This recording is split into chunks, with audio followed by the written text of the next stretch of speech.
In this video, we're going to talk about the problems of the traditional approach to hair transplantation, the approach that's followed really by most hair transplant practices in the world today. Simply put, the traditional approach doesn't work.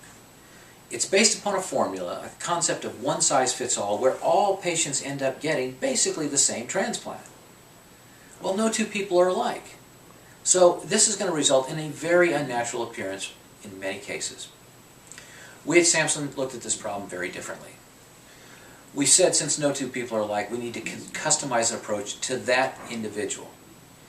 Now we started from the perspective of saying there are really only two rules of hair transplantation. Rule number one is you must keep the person looking natural. And rule number two is never ever forget rule number one. To make it natural, it's got to be customized to the individual. You have to consider such factors as the degree of that person's hair loss. How big is their donor supply? What is their ethnicity? Their age, the shape of their forehead. All these factors get considered in designing a transplant for that individual, customized for that individual, because the goal is that it should be completely natural.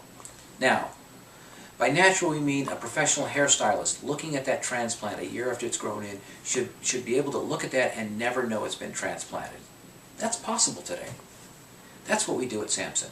And in a later video, we'll show you an example of someone who's had a traditional approach and for whom we did a subsequent procedure customizing the transplant and producing a far more natural final result.